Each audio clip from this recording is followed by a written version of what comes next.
পৃথিবী থেকে দেখা যাবে দুইটি চাঁদ।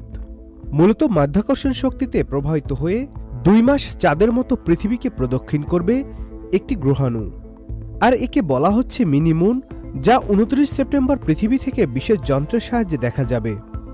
পৃথিবীর আকাশে মিনিমুন 29 সেপ্টেম্বর দৃশ্যমান হবে। তবে মিনিমুন এতটাই ছোট এবং আবছা যে খালি চোখে দেখা যাবে না। এটি দেখার জন্য পেশাদার সরঞ্জামের প্রয়োজন হবে। দূরবীন বা হোম টেলিস্কোপেও চোখে ধরা দেবে না এই চাঁদ। মূলত পৃথিবীর মাধ্যাকর্ষণ শক্তির টানে অনেক দূর থেকে ছুটে আসছে চাঁদের মতোই একটি উপগ্রহ।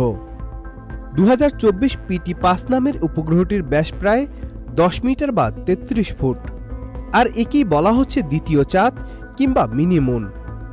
গবেষকরা জানিয়েছেন এটি মাধ্যাকর্ষণের প্রভাবে চাঁদের মতো আগামী 29 সেপ্টেম্বর থেকে 25 নভেম্বর পর্যন্ত পৃথিবীকে প্রদক্ষিণ করবে।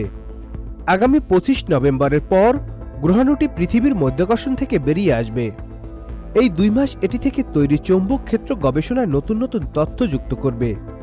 মিনিমুন চাঁদের মতো এতটা সুন্দর হবে না, এটি মূলত একটি গ্রহাণু, তাই আকারে অত্যন্ত ছোট।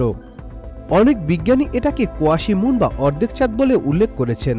এটি খালি চোখে একেবারেই দেখা যাবে না বললেই চলে।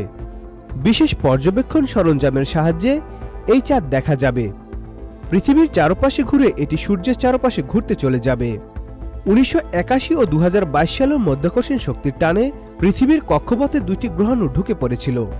কিছুদিন থাকার পর মাধ্যাকর্ষণ টান কাটিয়ে বেরিয়ে গেছে গ্রহাণুগুলো। তবে বাংলাদেশ থেকে এই চাঁদ দেখা যাবে কিনা এই প্রশ্নের উত্তরে, এই চাঁদটি এতটাই ক্ষুদ্র যে এটি খালি চোখে পৃথিবীর কোনো জায়গা থেকেই দেখা যাবে না। এছাড়া এই গ্রহাণুটির উজ্জ্বলতাও কম। দুর্ভাগ্যবশত দূরবীন বা সাধারণ মানুষের কাছে থাকা টেলিস্কোপ দিয়েও এটি দেখা যাবে না।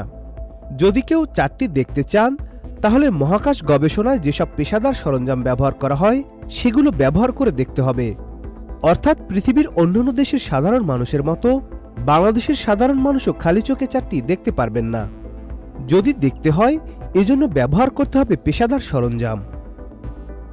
নাদিম হাসান, চ্যানেল আই। এসিআই অ্যারোমা চিনি গুঁড়া চা, স্বাদে ঘ্রাণে উৎসবে।